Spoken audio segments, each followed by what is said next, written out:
Hi, this is Rudy Jones of Palmetto State Baseball.com. Welcome to the South Carolina College Baseball Recap for Thursday, February the 12th. There are only 4 games involving the state teams played on Thursday. There were a pair of doubleheaders. Up at Marion, North Carolina at the Big League Camp, Montreat beat Columbia International twice, 3-2 in the first game, 9-7 in the second game. The Cavaliers scored a run at the bottom of the 6th inning in Game 1 to break a 2-2 tie and held on to the win. And in Game 2, Columbia International scored 3 runs in the top of the 6th to take a 7-5 lead, and then Montreat answered with 4 runs in the bottom of the inning, and then held off the Rams in the top of the 7th to complete the sweep. Columbia International fell to 1-14. Eli Musgraves had 4 hits, including a double, a steal, and a run batted in for the Rams in Game 1, while Maddox Smith had a single and a home run and drove in 3 runs in Game 2. Down at Jonesville, USC Union got a couple of wins over the Blue Claws post-grad program. Game 1 score was 17-7 in 6 innings. The Bantams got a couple of 6-run innings in that game and then just got like a run rule of 6 innings. In Game 2, the Bantams got off to a 6-0 lead. Blue Claws scored a couple of runs late in the game to make it closer, but USC Union did hold on and win. Coach Micah Stansel's team is now 4-2 on the season with those 2 wins. Jesus Garcia had a big day for the Bantams. He was 4 for 7 with 2 doubles, a homer, 5 runs, and 4 RBI.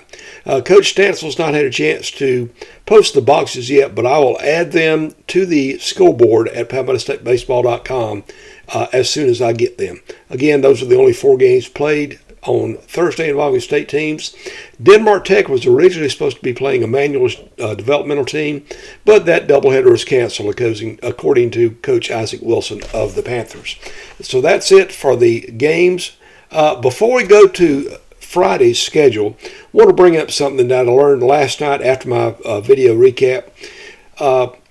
Tim Medlin, former coach at Newberry and retired after last season at USC Sumter, is going through a very difficult challenge with his family. His wife, Claudia, has been diagnosed with a serious neurological disease. It's Creutzfeldt-Jakob disease, and the prospects are not good. The family has put together a GoFundMe page. I've got a link to that at PalmettoStateBaseball.com. If you'll scroll through the posts and find Tim's picture, it'll have a link to the GoFundMe page there. If you feel so led to make a donation, I know the family would appreciate it. And I also had a brief text interaction with Tim tonight, and he said he just really wants folks to pray for his wife for a miracle. If you're a praying type person, please remember Claudia Medlin and Tim in your prayers. And I know Tim would appreciate your support in any way as possible. Tim was a great supporter of PalmettoStateBaseball.com when he was still active as a coach. And I know he would do anything right now to help me if he could. But again, keep the Medlin family in your prayers. If you're getting in on this late, just go look at PalmettoStateBaseball.com and you'll find some particulars about what's going on with that. Well, how about the Friday schedule? At long last, the state's NCAA Division I teams are opening their seasons. 9 of them are playing at home. High expectations for Coastal Carolina, particularly. A lot of folks say they'll get back to the College World Series this year. They, of course, finished runner-up to LSU last season. And Clemson has also been getting a lot of buzz. They're a preseason top 20 team in most of the polls. Let's look at the schedule, what's going on in state Division I teams on Friday. Northern Kentucky is playing at South Carolina at 1 o'clock. I'm going in chronological order here.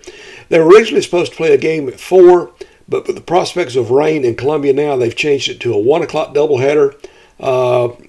They're doing some kind of a seating exchange thing. If you've got a seat for Game 2, you can watch general admission, watch Game 1 general admission, and vice versa. Game 1 ticket, you can watch Game 2 general admission. But again, a 1 o'clock game at Founders Park for USC. A lot of pressure on the Gamecocks this year. Coach Paul Maneri has made a lot of changes, and a lot of Gamecock fans are not particularly thrilled right now with the way the program has been in the last few years. But anyway, elsewhere, Akron and Presbyterian are also playing a doubleheader tomorrow. They're going to be playing 2 o'clock at PC Baseball Complex. That game was moved up from Sunday. The teams already have a doubleheader scheduled for Saturday, also at 2 o'clock. Elsewhere, Winthrop is home against Georgetown at 3 o'clock. Clemson, as I mentioned, is getting a lot of preseason buzz. They're at home against Army, or as they like to call it now, Army West Point. First time the Tigers have ever played the Black Knights of the Hudson. 4 o'clock at Doug Kingsmore Stadium. Charleston Southern, coming off a winning season last year, is at home against Bucknell. Fairfield is at Coastal Carolina, 4 o'clock game at Brooks Stadium. Of course, the Chanticleers are getting excited too. They've added a pregame radio show to their coverage. That's going to be something new. I know they feel like there's a lot of folks interested in the Chanticleers after last year and their success of the past decade or more. So things are looking exciting on the Grand Strand. Elsewhere, Liberty's at the Citadel at 4 o'clock at Joe Riley Park. Speaking of the Citadel, they had a great season last year under Russell Triplett, and they're looking for bigger things again this year. College of Charleston is at home against Rutgers at 4 o'clock. Wofford is at home against Mercyhurst at 5:30. And in the only game involving a state Division I team that's not being played in South Carolina, USC Upstate is playing at South Alabama at 7:30 p.m. One thing I've noticed about the Spartans is they're apparently going to get a few more games on radio this year on WSPG AM 1400 and FM, I believe, is 98.3. They've also got an online presence. But, there's a buzz going on with the Spartans, too. So, lots of good things going on. Of course, all those teams are in action later on in the week. I've got the complete schedule at PalmettoStateBaseball.com. You can see it in a calendar-type format. But what else is going on Friday? In NCAA Division II, Coker is at Mars Hill in the South Atlantic Conference game. Newberry's at that Mars Hill game is at 1 o'clock. Newberry is at Anderson as a 4 o'clock game. Then in Conference Carolinas, Francis Marion is at Shawan at 1 o'clock. Ferrum, which is a new member of the league this year, is at Erskine at 2 o'clock at Greer Field. King is at North Greenville at 3:30. The Trailblazers are rolling along. They've scored over 100 runs in 8 games, and they're 8-0. And in the last game involving the Conference Carolinas team, Southern Wesleyan is at Young Harris at 4 o'clock.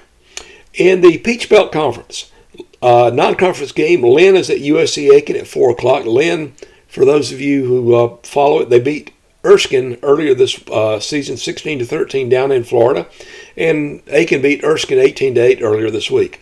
Comparative scores, it doesn't make a difference. Playing it at 4 o'clock at Roberto Hernandez Stadium. Augusta is at Claflin at 5 o'clock at historic Miramar Field in Orangeburg. Stephen B. Doley Stadium in Greenwood is the site for Middle Georgia at Lander at 5 o'clock. Middle Georgia, a new member of the Peach Belt Conference this year. And USC Buford is at Georgia Southwestern at 6 o'clock. Among NAIA schools, Spartanburg Methodist goes down to play Abraham Baldwin. It's a 2 o'clock doubleheader in Tifton, Georgia. Kentucky Christian is at Voorhees for a doubleheader at noon in Denmark. And at the Big League camp, Columbia International and Montreat played the finale of their 3-game series at 2:30. Montreat scored runs in the 6th inning, as I mentioned earlier, in both games, and won that doubleheader on Friday.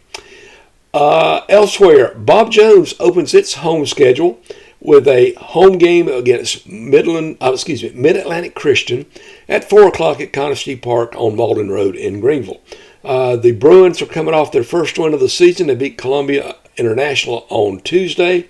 It was the Bruins' first win ever at Columbia International in about 9 tries, I believe it was. And so they're hoping to build on that.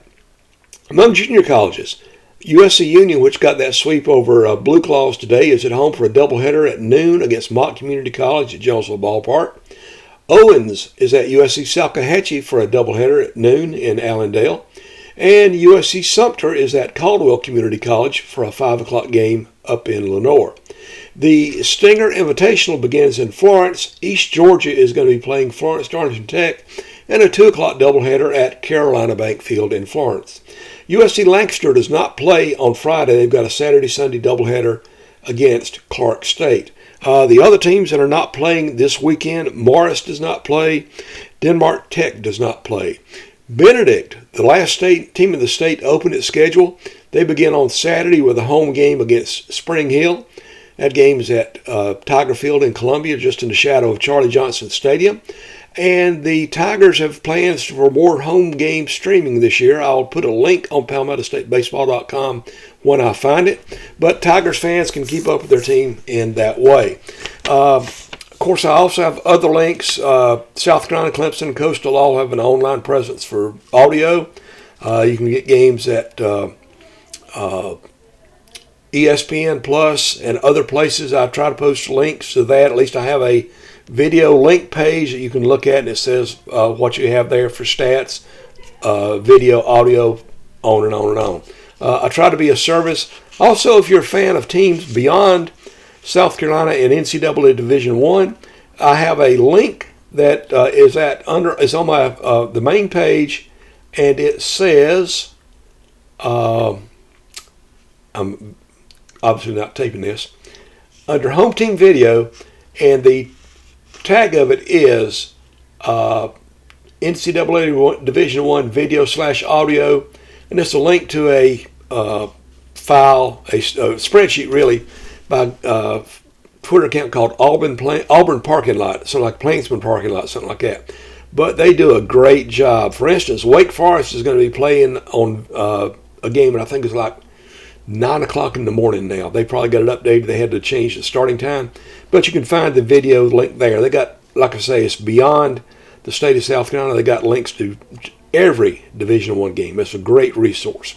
I hope that I turn out to be a good resource for you as you follow college baseball in South Carolina. Of course, I give updates during games under the handle of Palmetto Base on Twitter, formerly known as Twitter, now X.